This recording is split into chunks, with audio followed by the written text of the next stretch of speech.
All right, good evening to you. Welcome in to the 573 report, our regular, I was going to say Wednesday night show, but it's not Wednesday night. It's Tuesday night because Missouri plays basketball on Wednesday night. So our regular night show with Mitchell Forde and myself talking Mizzou sports. And Mitch, I'm completely unprepared. I thought maybe we would just do an hour-long show on exactly how Missouri beat Illinois in college basketball this year.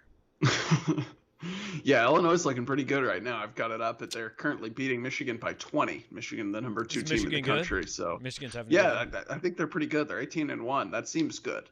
Okay. I don't know, man. Like, if there's one thing Conzo Martin's been able to do, it's beat Illinois. So, Yeah, and beat good teams. We'll yeah. we'll talk about that some. So look, guys, we were at a spring football practice for a little while today. We didn't see a ton. We saw a lot of stretching and agility. It's an agile team. I feel comfortable saying that. At least seems that way. Yeah. Yeah. And then we sat on a Zoom call and stared at a blank screen for an hour and 15 minutes. So we're not totally prepared for this. So the more of you that are here and participate in this show, questions, comments, we don't care if it's about Mizzou. We don't care if it's nice to us, whatever. Just give us some things to talk about. That'll be good. The show's going to be a whole lot better if you guys give us things to talk about. I mean, we can come up with some stuff. Don't get me wrong. It's coming up on the final week of the basketball season, the regular season. Conference tournament's going to be next week. And then what I guess we're, I don't know, 14, 15 days from the start of the NCAA tournament? Something like that? Less, right? Yeah. No, I Less, think more. or more. No. Because it doesn't start till Friday. Yeah. Yeah, you're right. And more, it's not more. next Friday. Yeah. Yeah. More. 2.5 weeks. Yeah. So 17 I'm days. this close. Either way, it's getting close. Yeah. The end of the college basketball season to me is a little bit different than the end of the football season because, like, I never felt like we weren't going to get there. I mean, Right, all right. I knew was they will find a way to have an NCAA tournament. That's going For to sure. happen. So I'm not really shocked that we're there, but I was looking at the SEC standings, and actually outside of Texas A&M, most teams managed to play a pretty close to a full season. I think most teams missed 2 games, but I think missing those 2 games is probably kind of going to end up hurting Missouri because if LSU beats Vandy tonight, Missouri can't get in the top 4, and the main reason they're not going to be able to is because Florida, Tennessee, and LSU all could finish 10-7, and Missouri can't play 17 games. Right. Yeah. So it's kind of a couple things. First of all, I think that if every game this week gets played, which might Right. not happen because I still don't know if A&M will play, Right. I think it will have been 4 or 5 teams, I forget which, that actually play all 18 games, which if you had told me that at the beginning of the season, I would have been really impressed. And every team except A&M will have played at least 16. A&M was involved A&M's in, as played of this... 8.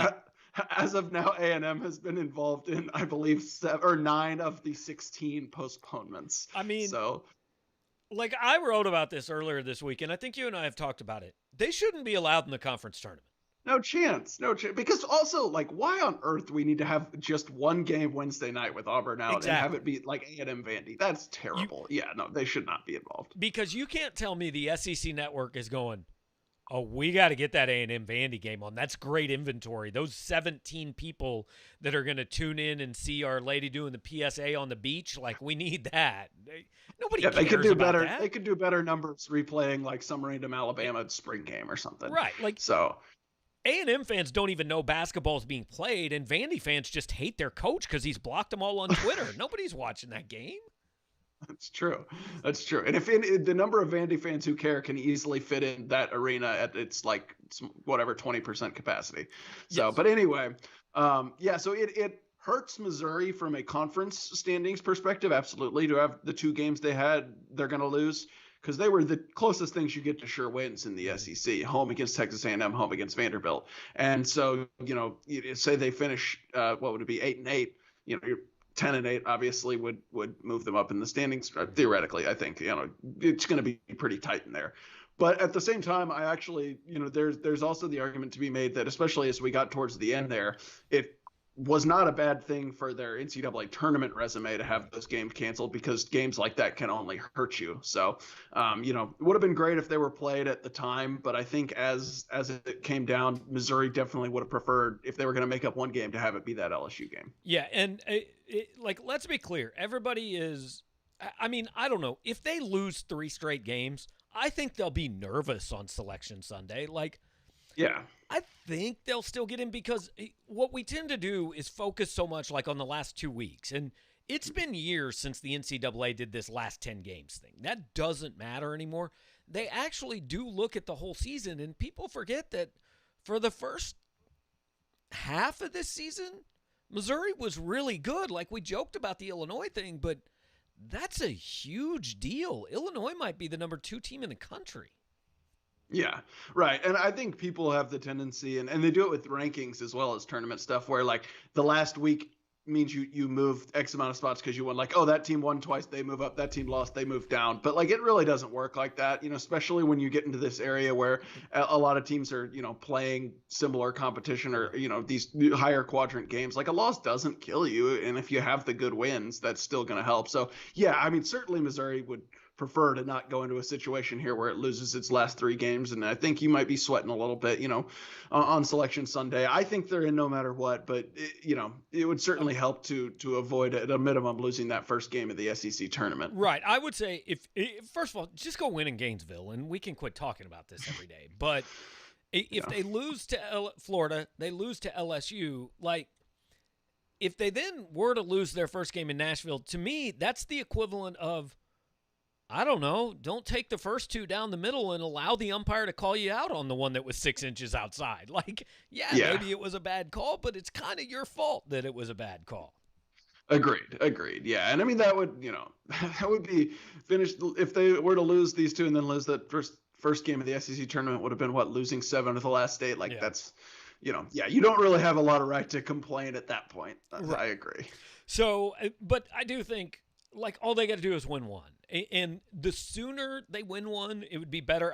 When we talked to Konzo today, I didn't feel like I phrased my question very well. But basically, I was saying, just win or lose. Like, I think it's important for this team to remember that at one time they were good and play in a way that they can point to and say, oh, yeah, see, we can do that. Because if you drop these 2, and then even if you win a game or 2 in Nashville, but, like, you don't look great doing it, I probably think this team's going to go in and go not with much to feel good about. For sure. And I actually do think, like, you know, you obviously you don't want to have COVID pauses and all that, but I think this little break might have come at a good time. You know, it's been a little bit of a grind. Obviously, you know, Javon Pickett banged up, Jeremiah Tillman missed a couple of games and is kind of getting back in shape. Like, it helps from that perspective, but also just like regroup, you know, really be able to reflect like what went wrong. Yeah. And like you said, get back to the things Missouri had been doing well. So we'll see if that ends up happening. I mean, the last time they went on a little break, they came out of it playing pretty well. They won like 4 in a row or something like that. So we'll see. Speaking of Javon Pickett, and appreciate all the questions and comments, and we'll get to those here right after this. But speaking of Javon Pickett, nobody asked today, but I did see that Konzo said on his radio show last night that Javon Pickett is questionable for tomorrow's game against Florida. And I have a question for you. Do you know if there's anybody out there who might like host a show on YouTube who said like 2 weeks ago, you should sit Javon Pickett because you don't want to get 2 weeks down the road and still have this be a thing? Has anybody brought that up at any point? That rings a bell. Yeah. That rings a bell. Probably, yeah, my favorite YouTube show, the 573 right. Report, the source of all Mizzou knowledge. But yeah, I totally agreed with you then. And yeah, now we're seeing it. Like, this is just lingered. And we've seen that before with Mizzou players and specifically with Pickett. So yeah, I mean, I think that was kind of easy to see coming. Yeah, well, it's here, and we'll see what happens. But again, like, we're letting you guys drive this show. Speaking of driving this show, the people that really drive this show are the fine people at 573 Tees.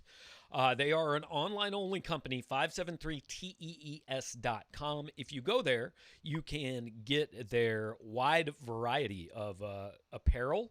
A lot of it Mizzou, a lot of it Eli Drinkwitz stuff, a lot of it Columbia. They've got some Cardinal stuff, Royal stuff, Blue stuff, Chiefs stuff. Anything you want, pretty much. I don't know. They've probably got a shirt in the works for Sam Horn. They probably made one for Patrick Mahomes' daughter. It's like anytime anything happens, you can go on the internet and find a T-shirt for it 24 hours later. So go check them out, 573tees.com. If you go through the link on the show page on Power Mizzou, you can actually get 10% off your first order. It's already cheap, so that is 90% of already cheap. I don't know exactly what that is in numbers, but it's a good deal. So, look, let's jump into your questions and comments. We asked for them. You guys delivered, so we're going to let you kind of drive where we go the rest of the way. And Todd wants to know if Drinkwitz has coached a player similar to Mookie Cooper. I mean, I don't – he's coached fast guys. I think that's – I don't mean to be flippant, but I think that's Mookie's biggest attribute, right? I mean, I'm not 100% familiar with what App State's roster was 2 years ago, but, like, Tyler Beatty, I think that's a similar type guy, although Mookie will probably line up more at receiver than running back. Yeah, it's tough to answer because we haven't seen much. Mookie hasn't played a college game, and two, I'm not going to pretend like I watched really any of Drinkwitz at App State or NC State or wherever. I mean, like, Jacoby Myers is in the NFL now, but, like, I don't really know what he did in college. He's a slot guy now, which is I don't. Maybe that's kind of what Mookie Cooper will do, but I envision him being, a little different, a little more of a kind of a get the ball in the backfield or downfield over. It's more so than over the middle. But yeah, I mean, like, certainly, you at least feel decent about Drinkwitz's ability at this point to, get traits like Mookie Cooper's speed and find a role for it. So we'll see exactly what that ends up looking like. Also, assuming he gets eligible. I do think people are kind of jumping to that assumption, which is fair. Like everyone said, think he will. The NCAA is going to pass that thing. But like I don't know, man. I'm not counting anything on the NCAA doing anything. I mean, so what comes first, a vote on the transfer rule or penalties for Kansas? It better be the transfer rule, I guess. Yeah, I don't know. I mean, both are probably coming in 2025. Although it would be pretty awesome if the NCAA just went to Indianapolis in 3 weeks and was like, Kansas, out. LSU, out. Like, go home. We got these alternate teams there replacing you now. You cannot stain the doorstep of our fine event with your cheating programs. I'd support it. I think a lot of people here would support it. Absolutely. By the way, when I learned that there was an NFL player named Jacoby Myers that Eli Drinkwitz had coached? Like 2 minutes ago? Yeah, about 45 seconds ago. Good for him, man. Yeah. But I'm sure he's proud of receiver at NC State. And now he plays for the Patriots. So I'm bringing the knowledge tonight. Steve P does not want my food reviews. I believe this relates to my appearance on the greatest pod in the South. Mitch, do you have any comments on St. Louis style pizza and Provel cheese? I don't know. I've had emos before. It's fine. It's not my favorite. I'll leave it at that. It's edible. Did you know, speaking of pizza, did you know there was a thing called Detroit style pizza?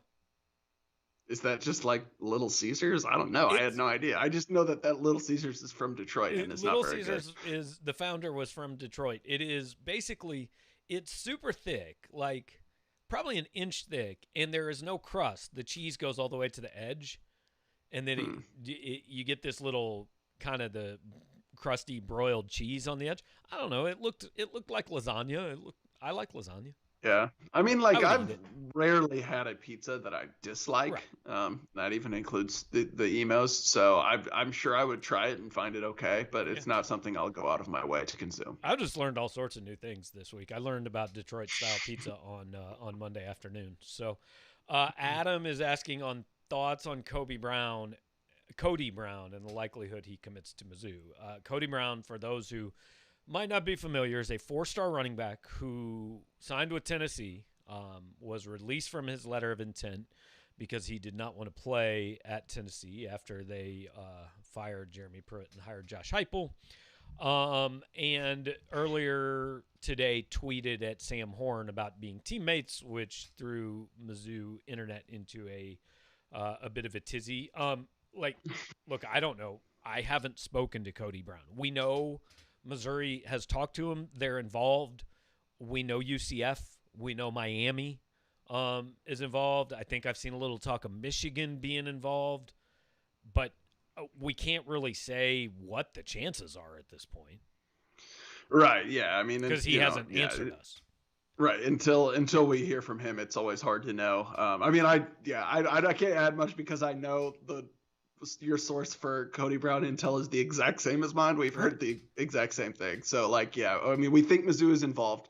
We think they are talking to him, and we've heard that Miami and Central Florida are two of the other programs involved, and there are also more. That's about all I know. But until he announces he's going elsewhere, definitely something to keep an eye on. By the way, he does not have to be in a rush to do, because spring football's already started, so he's not going to be on campus for spring football anywhere.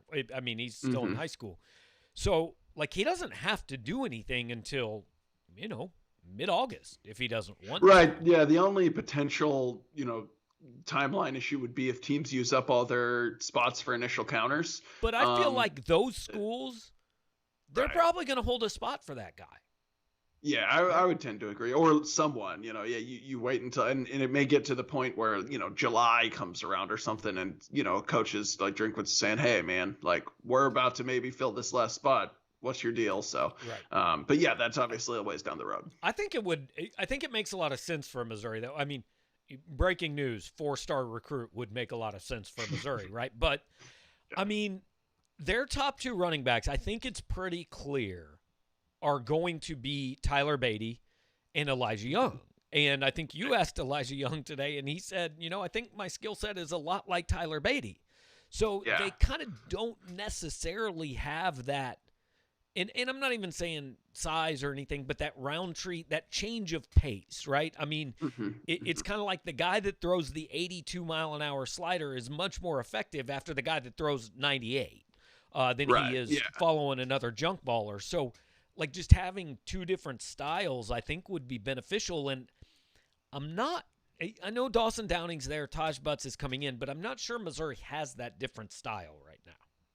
Yeah, no, I totally agree. And like I've heard people say, like, without Roundtree, Beatty can't be like an every down type back. And I think he can carry the load. I think he can do more than he's shown. But you still need bodies. You need depth because, Tyler Beatty's a small dude. He's not going to carry the ball 37 times in a game like Larry Roundtree. And two, a change of pace is really important at running back. I mean, almost every team has a couple guys with two different styles. And Elijah Young is very similar to Beatty. I mean, he was recruited as a slot receiver at a lot of places. Rather than a running back. He's the guy who catches the ball well out of the backfield. He's fast. You get him the ball in space.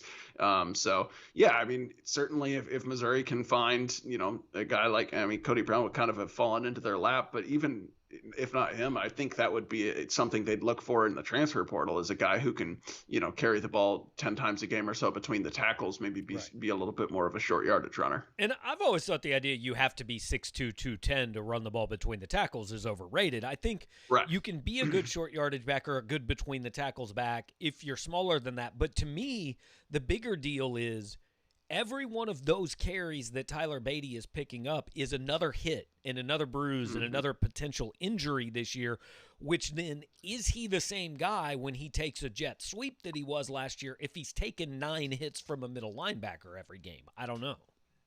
Right, yeah. And also, just in general then, too, if we're talking about him getting dinged up, you have no experience behind him. I mean, Dawson Downing's been around for a while, but he's got, maybe 15, 20 career carries. Bakari, same. Simi Bakari's not done much. Elijah Young, 5 carries last season, something like that. So, it definitely would help just to get, I think, a little more depth in there. Yeah, I agree. Josh wants to know, with the additions Mizzou's made since the end of football season, have your expectations changed at all for next season? I mean, I'll let you take that, Mitch, first.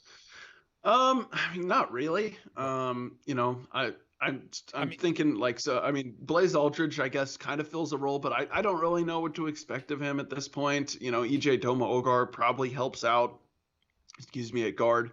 But I don't know. I mean, I'm trying to think. I'm not thinking of any. Am I missing someone who is like going to be this huge, the big additions, immediate impact guy, or Steve Wilkes, Aaron Fletcher, and Jethro Franklin. Right. And if Jethro Franklin is changing your expectations for the season, then you know a whole hell of a lot more about Jethro Franklin than I do. I mean, big fan. Love the fact there's a dude named Jethro on staff, but I'm not yet changing my expectations.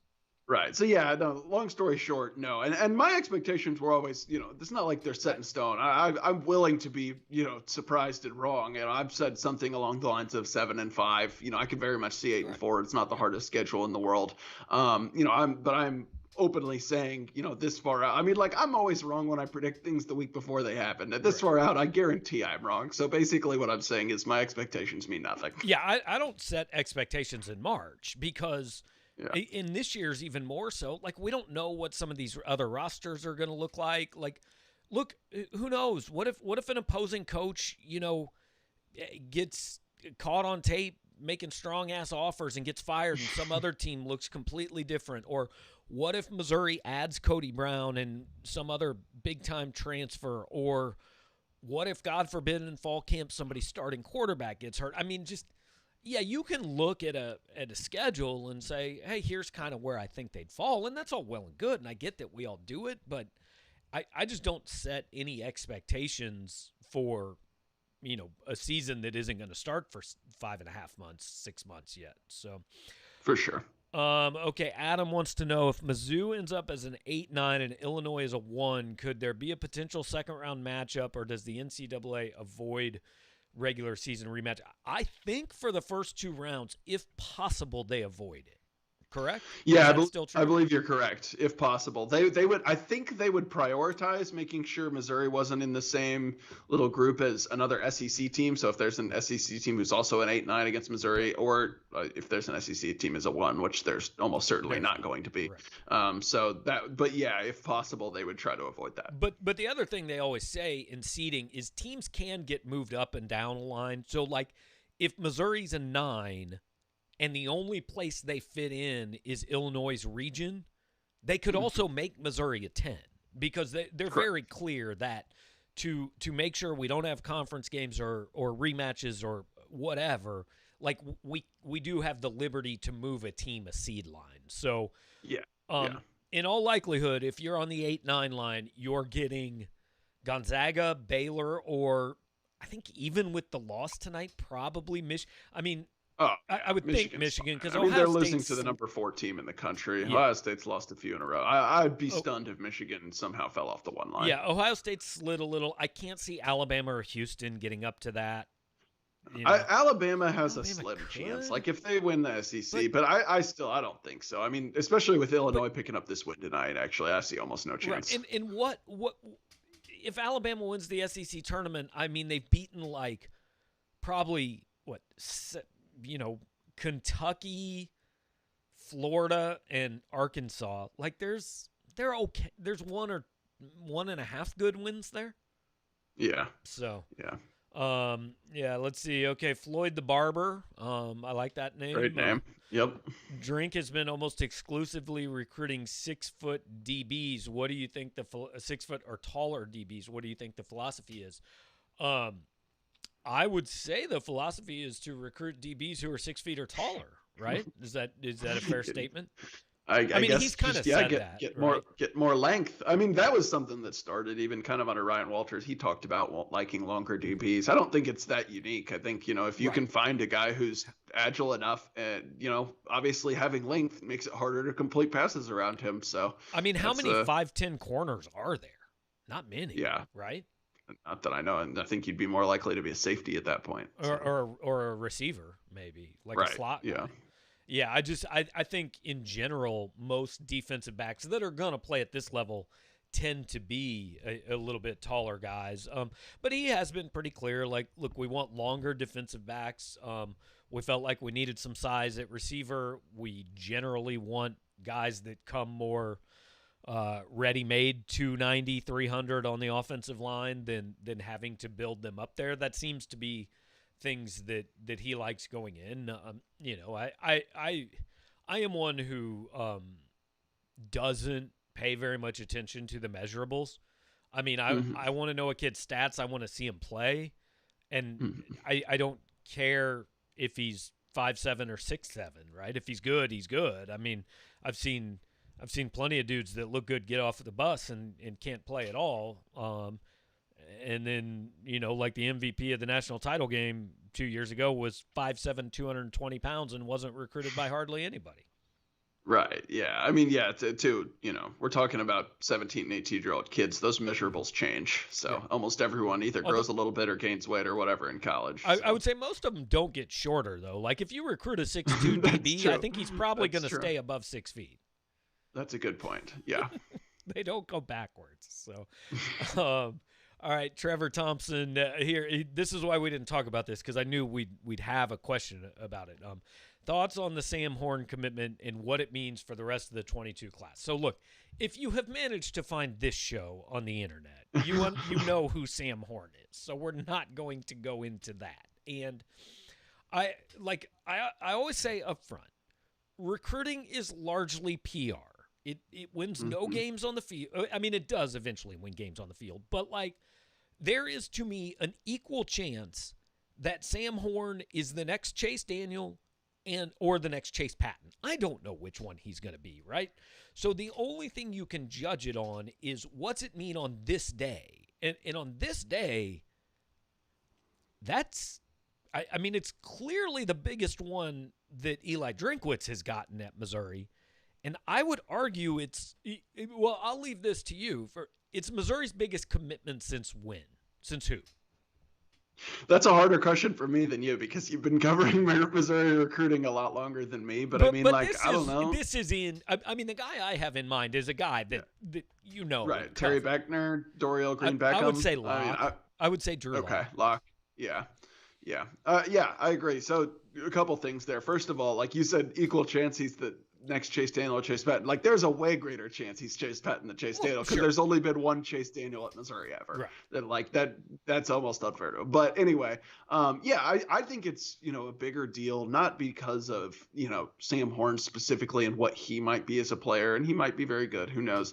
But what this staff is capable of doing, and as you mentioned, and you wrote a whole column about this, that this kind of redefines what can Missouri be? Because we've said, Missouri is almost never going to recruit at a top half of the SEC level, a top 20 nationally level consistently. They have, their MO has to be finding guys who are maybe underrated and developing them. But maybe that's not true all of a sudden. I mean, this is a big get, a top 80 player at the most important position, had offers from half the SEC. Grew up a Tennessee fan. That's not the type of player that Missouri lands very often, if ever.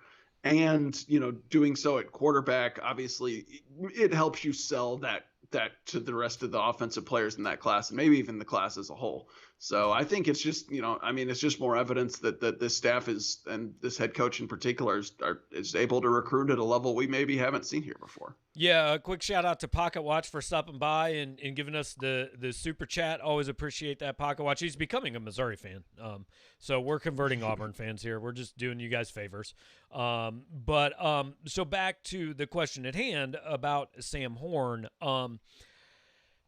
Here's the one actually that this reminds me of, and this is certainly before your time covering Missouri recruiting. But I remember when Tony Temple had a live commitment ceremony on television in Kansas City. And by the time Tony committed, he did not have necessarily all of the options that he had once had. But at one time, Tony Temple was the number one running back in America and had like 60 offers, as I fix my microphone.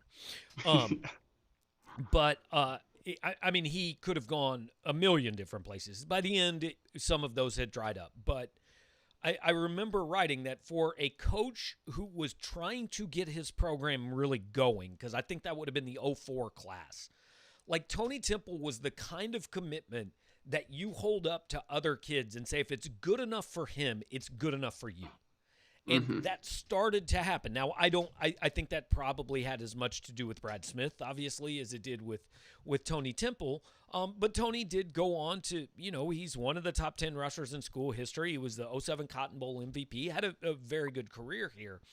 And he was, to me, one of the guys that really started it for Pinkel. And so, like, if Eli Drinkwitz turns into what people want him to, Sam Horn might be that guy for Missouri. And I mean, you can argue maybe it's Macon and Lovett, whatever. But, they've gotten guys like that from East St. Louis before. They've gotten guys like that from the state of Missouri before. they've never gotten anybody like that from the state of Georgia. Playing the position he plays, or from any state other than Missouri, Kansas, or Illinois. The position he plays, Right. that highly rated. And look, when you're recruiting receivers, if the receiver is intelligent and has people around him to help guide him, the very first thing he's going to ask is, who's throwing me the football, right? I mean, somebody has to get it there.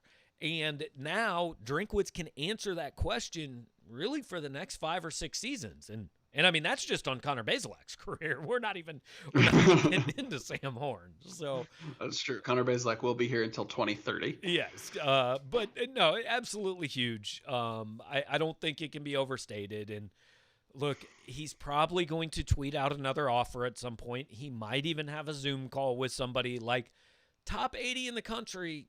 Like, they're not just going to be able to assume he's coming here, but it seems, he has a really good relationship with Eli Drinkwitz. They got in on him early, and I think they got in on him at a time when what you're going to see with a kid like him is some other programs are going to miss out on their top quarterback target, and they're going to circle back in, like, October and be like, man, we need a quarterback. I wonder if we could steal this kid from Missouri. And that's when I think Missouri fans will start to get a little bit nervous.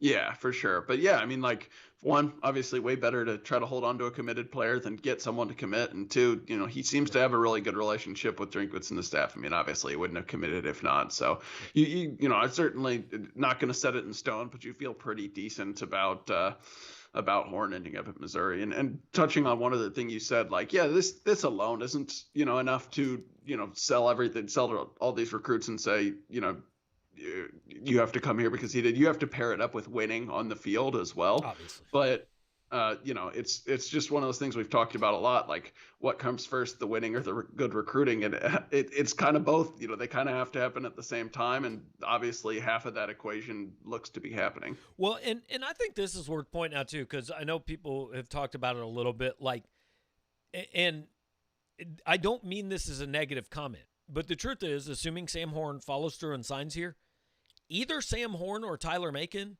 is almost certainly never going to start a game at Missouri. One of those two will probably never start a game here. And that's okay. That's quarterback recruiting, right? Because you know what Eli Drinkwitz is going to do now that he's got Sam Horn on board? He's going to go find his guy in 2023, and he's going to start recruiting the hell out of him for the next 16 months. Yep. So it's a unique position, but that's how it works, and it's better to have several good options than none. Right. And the good news is, as Floyd the Barber points out, asking about Sean Robinson, the good news is if you don't win the quarterback job, you can just go become a starting safety at Missouri. Maybe. Maybe not. Floyd's asking, what do you think the odds are of him making an impact? I'm torn on this. Like, he's clearly a great athlete. The coaches love him. He's a good kid. But I was hoping we were going to get to talk to him today. It didn't work out. But I want to ask him, in that Mississippi State game, like, how much of what you did had anything to do with, like, knowing the defense and what you were supposed to do, and how much was just pure, I don't know, man, I'm an athlete out here chasing the football? Yeah, for sure. I mean, like, for one, there was nothing really fancy happening in that game. Mississippi State had the game in hand. I think they may have pulled their starting quarterback by that point. They did eventually. Like, they were not running some fancy offense. Two, like, no one else on Missouri's team was trying particularly hard, so Sean Robinson stood out partially because of that. He tried really hard, which good for him. You obviously want that in a player. So yeah, I'm leaning towards, I think he'll play on special teams. He'll get on the field, I think. Maybe he sees the field some, but I'm leaning towards probably if he's your starting safety, you're in a little bit of trouble. But who knows? He could surprise me. So you'll have to see. I could see him being a guy maybe more playing in, probable run situations, like being that safety up in the box, right? Just go run toward the line. But also I think maybe in a weird way, it helps him that, there's a new defensive coordinator who's bringing a new scheme. So, like, Jelani Williams, Stacy Brown, none of these guys have any leg up on him knowing any more about what Steve Wilkes is doing than he does. Now, they have the leg up of having played safety before, obviously, but. Right. But no, yeah, you're 100% right. I mean, blank slate with the new defensive coordinator and an additional new coach in the defensive backfield. So I'm not saying it's impossible by any means. It'd be a cool story. It already is a cool story, but yeah, I'm still leaning towards most likely, he will play some role but not start. Before we move on to the rest of the questions, Todd Julian says he's getting a Sean Robinson jersey. I have not perused. I don't know if you can get a Sean Robinson jersey at 573tees.com, but if you go over there, even if you can't get a Sean Robinson jersey, you can get other things that you can wear. Many of them are black and gold. Maybe you're going to the football practice this weekend. Maybe you're going to the spring game in a couple weeks, or maybe you're finally going to have 2 vaccine shots by August 29th and be able to see a football game in person this year, where the SEC, I think largely, I saw Ross Dellinger tweet out, is planning on full stadiums, which we'll see. I think everybody was planning on full stadiums last year too, but I'm a little more optimistic it will happen this year. So if you need some things to wear to the game, go to 573tees.com. Check them out. They support us. They have for well over a year now, and they say that they usually see a spike in consumers after we do this show, whether it's on Tuesday or Wednesday. So keep that up. Keep making them believe that it is worthwhile spending their time sponsoring the show. We'd appreciate that. Moving on, Blake wants to know, do you know where in Gentry Williams' top 6 we are sitting and what the chances are? Gentry Williams, he's an athlete. Rivals has him listed as a corner, but he's an athlete from Booker T. Washington High School in Tulsa, same school J.J. Hester went to when he signed with Missouri a couple years ago. No, we don't know at this point. I mean, I think like word on the street seems to be Oklahoma is probably the favorite in this, which would make sense for a 4-star kid from Tulsa, right? But I am actually in the process of setting something up to talk to Gentry next Thursday or Friday, hopefully when I am happening to be in Tulsa for other obligations. I'm going to swing by his school. We call that a tax write-off folks. So I'm just out here teaching lessons with the IRS. If you can swing that, do that. So hopefully we'll learn a little bit more, but somebody else was asking about Aaron Fletcher's impact there. And, Fletcher came from Tulsa, and I think, I think that was notable for Gentry Williams. I think that might have given Missouri a boost where they were in the top 10. Maybe they wouldn't have been in the top 6, and maybe Aaron Fletcher has helped to get them in the top 6. Yeah, I think it's maybe a little bit of an attention getter and helps, you've got a guy who clearly had a good relationship with him. Don't know where exactly he's sitting in the top 6 because he didn't rank them. But, you mentioned he's not just a 4-star kid. I think he's a top 60 national kid. So yeah, he's really highly ranked. It's always going to be a little bit of a long shot to get a kid like that from out of state, but we just saw it happen. So right. Not going to totally count him out. And I don't think Aaron Fletcher hurts by any means. Right. Now, I think the difference here is like, what if Sam Horn would have had a Georgia offer, right? Right. Because that's a little bit different getting the kid who doesn't have an offer from that. I mean, Sam Horn did have Georgia Tech, but unless you're Calvin Johnson, I don't think anybody's putting those two programs quite on the same level. Right. So we'll see. But again, it certainly can't hurt. And I can tell you one thing: you're not getting the kid if you're not in his top 6. So yep, yeah, that's a good point. Although you theoretically could, because I do see a lot of kids tweet out top 6. Recruitment 100% still open. Yeah, probably so. But I think that's more so if you're haven't offered yet and you're Alabama and you want to hop in after someone announced the top school list. It's easier to do than Missouri. But I mean, if your recruitment is 100% open, you do not have a top 6. You just have a list of schools you think will be cool to put on a graphic to get fans to tell you they want you. Absolutely. Yeah. So, which more power to you. That's great. But let's keep honest about what our vocabulary is here. All right. Jack is asking about Toriano Pride. Is Mizzou fading and Clemson gaining? Look, I don't know offhand. I mean, I don't think Sean has been able to touch base with Toriano Pride lately, and I know I certainly haven't. But recruiting has become a thing where I think the internet almost speaks things into existence, right? Mm-hmm. Like you see a tweet, hey, this kid's at a camp at Clemson, he's wearing a Clemson hat, and that turns into somebody making a future cast pick for him, and then all of a sudden the overriding sentiment is, ooh, Clemson's really the team to beat here. And like, I don't know, I literally could say any team in the country is the team to beat, and then you go somewhere else and it's just like, yeah, well, I'm telling you, man, on March 3rd, that team was the team to beat, but then on March 4th, it was a different team. Right. Yeah. A couple things there. Yeah. Like absolutely, especially with these crystal balls and future casts, people do, it could be anyone will put it in and then fans will just go, oh yeah, he's leaning towards there. Well, really, no, just one person thought that's where he's going to end up. Like maybe it means something, maybe it doesn't. There are a lot of people who do a good job covering recruiting, but like, who knows, how much the person who made that prediction knows. And also who knows what, Toriano Pride's opinions himself might change. I mean, I think people like to think of recruiting like a horse race or something, like this team is definitely in this position, this team's in this position. I mean, does anyone really know other than the kid himself? And even he might not know, it's all reading things that probably shouldn't be read as much into. So it's just, we'll see. When you were 17 years old at 8:10 on Tuesday night, did you know what you were going to do at 8:10 on Wednesday morning? Yeah, I mean, no, other than go to school. Yeah. Right. So maybe. Like that was an option. Senior year, we'll see. But yes, so that's the point is sure, recruiting can change all the time. But to me, unless, like this is where Sam Horn, it was a little easier to predict because for 5 months he'd been saying, Missouri's my top school. Like he actually was ranking them. Most kids aren't doing that. So that's a difference there. I'm actually I'm thinking about doing this. It'll be a social experiment. So we have access to make future casts for literally any kid in our database, right? Yep. Which is, I mean, I don't know why I would make a future cast about a kid that's picking between like Texas A&M, LSU, North Carolina, and Ohio State. But I might just start doing it, right? I might just start picking kids that Missouri is not recruiting, has not offered, I've never talked to and never read an article. I might just go start making future casts about them.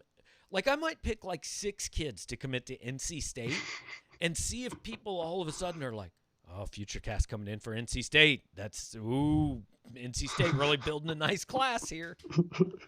Have people start asking the kid about, NC State. I mean, maybe you never know. Maybe you could like get it to happen. NC State's like, oh man, maybe we have a chance here. We should offer. Right. And then guess what? I'm moving to Raleigh. I'm NC State's recruiting coordinator. That's how this whole thing ends. But that'd be a drastic life shift. I feel like I would pick a different. I mean, NC State's fine, but I feel like I would pick a program that's really been down on its luck. I'm not going to pick Kansas, but I probably won't pick Illinois. I'm trying to think of somebody. Definitely won't pick Tennessee or Nebraska. How about what about UCLA? They've been down. Yeah, I was just thinking like Cal, somewhere really pretty Cal. Irrelevant out west. Yeah. Cal is good. Maybe Stanford, something like that. So I might pick a program that I'm like, I'd like to see them be better and just start future casting a crap ton of kids to go there and see what it does. Yeah, the thing is, recruiting coordinator for Cal and Stanford's a tough job because they actually like really restrict the kids that can get in. Like Mizzou's moving heaven and earth to get a kid in if the football coach wants him. Like Cal and Stanford, like nah. Right. He's got to have grades. So. Yeah. So I don't know. We'll debate my my future casting abilities and how it may lead to a future career on other shows down the road. Ron wants to know, is Sam Horn's commitment to Mizzou just as big a PR win than it is on the field? I mean, all recruiting wins. That's all recruiting is PR largely. And again, like, yes, they take guys they think are going to be good players, but we frequently, I mean, of the Rivals 250, I'm going to go out on a limb every year and say minimum of 100 of them never end up playing. Significant time, minimum, every single year. So it's all PR. Yeah, for sure. Yeah, I feel like we covered that pretty well earlier. Yeah. Canoe Man always helping out here over from the Auburn site, reminding you to smash the like button. I think that's the first time I've ever said that phrase on this show. I guess it's like a big YouTube phrase. I'm not big on that. I prefer to just go with hit the like button, but smash. I'm not quite broy enough to say smash, but whatever. I appreciate it. All right. Jack says, scary thought on Drink's recruiting. It can actually improve on what it's doing. What happens when he starts landing the top 2 or 3 guys in the home state? I mean, that's the funny thing about recruiting is it's always about what the next level is, right? And I'm not trying to poke fun at you, Jack. It's a valid point. But I think the crazy thing is we're a year and a half in, and we're seeing him right now hit what I've always thought is the ceiling for Mizzou recruiting. Like I've always said, top 20, top half of the SEC. That's about the ceiling. That's the best anybody could possibly do here. Well, he's a year and a half in, and he's doing it. So I don't know. I'm not going to say it's impossible that there's another level. Yeah, no, I totally agree. I mean, like I thought the 2021 class was, maybe as good as it got, but I mean, he's already, I've got 2 top 250 kids in the 2022 class committed, and one of them's, a top 80 quarterback. So like maybe it could be even better. Like I'm not putting limits on it for sure. That said, first of all, like you said, like there is always the tendency to go, oh, what next? What next and at a certain point that's gonna, stop being realistic. And also, he's doing a lot to recruit the state for sure, and Mizzou could stand to gain there from when he took over. But I do think there's always going to be a kid or two, especially of the elite that it's gonna say oh, I've got Ohio State or Clemson coming to offer. Like that sounds cooler than going down the street to Mizzou.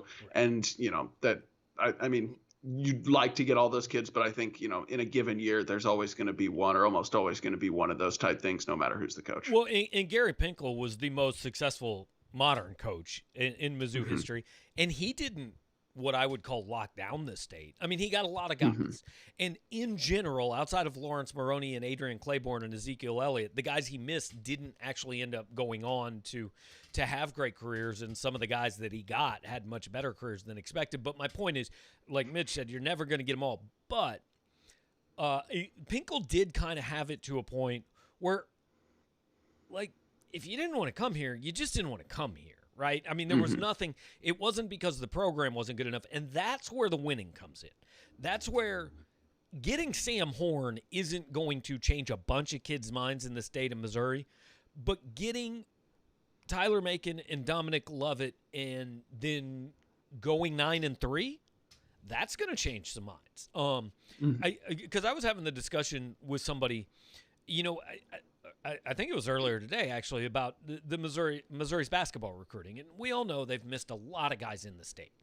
Well, you know why I think a big part of that is because those kids grew up with Missouri basketball not mattering. Like, they never thought about Missouri basketball because their friends didn't think about it and their parents didn't think about it. And the people even Missouri fans didn't think about it, right? And so that's what Drinkwitz has had to battle a little bit coming in, is Missouri football had become pretty unbuzzy the last few years, right? I mean, it wasn't anywhere near what Missouri basketball has been, but it didn't feel like there was much juice around the program. So he's starting to get that back, but I think when you really see dividends is 2 or 3 years down the road, especially if he can give you 8 this year and 9 next year. Then there starts to be this, oh, hey, well, it's good enough for why would I go somewhere else? I can go do this and everybody can come see me play. And so, yeah, I mean, I don't know that this can ever be a program that recruits in the top 10 on any sort of consistent basis, but we'll see, Yeah. Who knows? Okay, let's see. Keep on rolling through. Mitchell, why did you not play receiver at Mizzou? Hot Shoulders is guessing 6'5", 215. He's close. I'm about 6'5", 200, 205. Well, so there's a few reasons why I didn't play receiver at Mizzou. One, I was not athletically good enough to do so. Couldn't run fast enough, jump high enough, or catch well enough. I think that's really the only reason you need, but Yeah. Two, I also showed up to college at about 6'5", 170, which Holy crap. that person gets broken in half when he runs across the So middle and catches a pass. the extra 35 pounds are good or bad weight? Good, I think. Okay. Good. Yeah. Okay. I'm about the same. I'm about the same as when I finished my swimming career. So. Okay. Well, good news. Yeah. Me too, I think. Sadly. Yeah. Let's see. Case wants me to start recruiting guys to start future casting a bunch of kids to Missouri. I feel like Neil McCready would do it for me. You know, I feel like if I just said, "Hey, would you go just hit like he doesn't care about his future cast percentage." Right. Yeah. I mean, yeah, I wouldn't care either, except that it would if I do it for Missouri, it gets our people into kind of a tizzy, and then obviously it hurts my credibility with them. But yeah, I mean, like I don't think anyone should care that much about their future. I'm going to start. I'm actually going to start a burner and just start future casting totally incorrectly. But see, I don't know if we can have burners with the future cast things, because otherwise it's just a fan forecast. The fact that we can do the future cast is because we're like moderators, so you'd have to become like a whole fake person and do extra work, which doesn't seem up your alley. Well, it is fair to point out that I'm not huge on extra work, I guess. Yeah, so I'm not even huge on just like the normal amount of work, if we're being truthful. I like the idea though of a burner fake, like a you undercover running like the North Texas Rivals site, and then just putting in a bunch of random future casts. I mean, my kid is going to be going to college. I'm going to have so much extra time. I'm going to start doing stupid stuff like that. So, yeah, we'll check into that. Okay, so I've got bad news here. I just went to the SEC basketball scoreboard. LSU is leading Vanderbilt 46-24 at halftime, which means seems like a good game. That if LSU wins that game, Missouri cannot get a top 4 seed in the SEC tournament. I think a 22-point lead is going to be safe for LSU. You would think. They don't play a ton of defense, but Vandy doesn't play a ton of anything. Yeah. I think that one's probably safe. So, yeah, that means Missouri best it can do is the 5 seed in the SEC tournament. Yeah. Ole Miss and Kentucky are playing. That game completely doesn't matter. Neither one of them can make the NCAA tournament. Alabama beat Auburn, and freaking Arkansas just steamrolled South Carolina. I mean, look, South Carolina's bad, but Arkansas put up 101 points. That's a lot of points. They're playing well. I got on here and said last week that I wasn't sure how good they were. I wasn't sold on them. They're playing really well. They're a good team. I mean, they're going to be what do you think, a 4 with the ability to play themselves into a 3? Probably something like that. I haven't paid they're ranked super 12th close in the attention, country, but yeah. Right, yeah, they're certainly, I mean, moving in the right direction. That's 10 straight SEC wins. I feel like it's a good thing we're getting close to the end of the show, because Hot Shoulders now wants to know why I didn't play receiver at Mizzou at 5'7", 265. 265. Wow, the camera must add how many cameras are on me? Like, dude, he overestimated by nearly 100 full pounds. 265. That's incredible. Weighed in at 170 today, so that is disrespectful. 265. Hot Shoulders banned from the YouTube show. I don't even know how to do that, but we're gonna start kicking people out of here for disrespectful stuff like that. All right, let's see. There was no chance LSU was losing to Vandy. Look, I don't know, man. Vandy just beat Ole Miss, right? Without their 2 best players. Never say never. Yeah, you never know. I mean, the SEC. I mean, it's not like we're talking about a bunch of juggernauts in the SEC. Vandy almost beat Alabama this year. They lost by like 3. So right, and yeah, let's kind of wrap it with this. I'm just gonna open with a statement and let you attempt to refute it. Okay. The SEC is garbage in basketball this year. I don't know if I'd go so far as to say garbage, but it's not particularly good. I mean, Alabama is fine, and they've had a really good stretch this season and deserve to be a 2 or 3 seed. So that's a good season. That's a good team by any stretch. But they could absolutely lose to they could lose to a lot of teams out there. And then after that, Arkansas is playing well, and they definitely are the clear second best team in the league right now. But I mean, it's a lot of very flawed teams that can certainly lose to almost anyone on a given night. I mean, Missouri, LSU, Florida, Tennessee, all teams that have some good wins, but quite a few not so good losses. So I know we don't know matchups or anything, but yeah, I think 2 SEC teams will be seeded to make the Sweet 16. I think Alabama and Arkansas will be top 4 seeds. I don't think anybody else in the league will be. If I told you the over-under is 2 on SEC teams in the Sweet 16, where do you go? Oh, man. I mean, is it 2.5 or 1.5? Are we sticking at 2? I don't know. With 2, you push. Yeah, that's a really weak move. But if you want to do it, I don't care. I'd probably say 2 or more. Because you never know. I mean, like, there's teams with some talent. Like LSU could get hot and win a couple games, and even I mean, like, first of all, to get the Sweet 16 any year, you could have just things break your way. Maybe you're a 5 seed and you win your first round game, and your second round game you play a 13. Or this year, maybe, who knows, maybe you're supposed to play a good team in the first or second round, but they get replaced by a team that would have been out of the tournament, because that's a thing. If not once the games start, but beforehand. Like, theoretically, we could have some team get replaced by Colorado State or something right before, like a 2 seed get replaced by Colorado State. So anyway, though, long-winded way of saying I'd take over, just because they're capable teams, and there's always teams that make runs to the Sweet 16 who you don't expect. So 2 or more is my guess. I think I'd take the under, because I think either Alabama or Arkansas gets beat early. I don't trust Tennessee at all. LSU could give up 192 points in the first round. Yeah, absolutely could. Florida, I don't know. Florida's not really done anything that makes me really turn my head. And Missouri, the way they're playing right now, it's tough to see them winning too. So I would go under if I had to. Okay, Jack says that the Big Ten is overrated. First of all, the Big Ten has 4 of the top 7 teams in the country, I think. And 5 of the top 9, I believe. Yeah, I mean, Michigan, I think they are getting a little benefit of their, beating each other and getting credit for that. Those are good wins, but no, I think they're good teams. I do too, but it's also an extremely deep league. I'm looking Michigan's non-conference. I don't know. The best win was probably UCF, but I think it's hard to argue. It's hard to argue with a straight face that Michigan is not an elite level team. I know Missouri saw Illinois on its worst day, but Illinois is 19-6. Iowa. He says, who has Iowa beaten? So I'm going through Iowa's schedule. I mean, I know Iowa beat Ohio State the other day. And Illinois. They hammered North Carolina.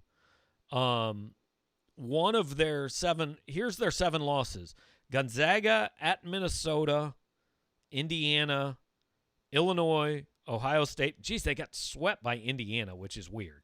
They have 4 losses to top 7 teams, and then 2 to Indiana, which is kind of strange. But, Iowa's the most un-Iowa team I've ever seen. They score a lot of points. They're really kind of fun to watch. They've actually kind of been this way for a few years. They play no defense at all. All they do is jack up shots, and they're very good at it. And they have some very good scorers, including probably the player of the year. I mean, I don't know. You can say, all these teams have inflated their resumes a little bit with games against each other. But, there's not a ton of teams with great out-of-conference schedules this year, because none of those games happened. Right. Right. So, and I don't know, at a certain point, I think you gotta acknowledge when a conference, midway down, you're talking about Michigan State, Maryland, those are solid teams. That's a tough, that's a grind. I mean, Rutgers is a solid team. When that's your, probably 7th through 10th team in the league, those 3 I just mentioned somewhere around there, I don't know. I have a hard time arguing that league's overrated. Yeah, Big Ten and the Big 12 are clearly head and shoulders above everybody else this year. By the way, did you watch any of that Baylor West Virginia game today? I did not, because I was staring at an empty Zoom screen. I stared at that while I was waiting for the Zoom thing, and then continued to watch it. Really fun game. Fun game. It was like 91-88 in overtime or something like that. Dramatic and lots of offense. It was fun. Yeah, Baylor. I mean, I'm old enough to remember when Baylor had a coach covering up dudes murdering other dudes on the team. That's never, like, I'm never going to not bring it up. It's the craziest thing I've ever heard. David was wanting to know what seed Missouri was when they made the Elite Eight run under Mike Anderson. They were a 3 seed that year, beat 2nd seeded Memphis, lost to, I think, top seeded UConn in the Elite Eight, right? Yeah, I think you're right. So, yeah. I don't know. Anything we didn't touch on? Anything you want to throw out there to get anybody fired up before we go? Not that I know of. I mean, we'll have coverage tomorrow, Mizzou at Florida. And then Saturday is a big day. We got open spring practice, and then senior day, a basketball game against LSU. We'll be at all those things. Yeah, so 3 things before you leave. Number 1, hit the like button. Number 2, go to 573tees.com. Number 3, never come on my show and accuse me of weighing 265 pounds, because that's some serious craziness there. So anyway, appreciate all you guys watching and making a show which we didn't prepare for actually have some good things to talk about. So thanks, Mitch. Good to hang out, and we'll see you later on, man. Sounds good.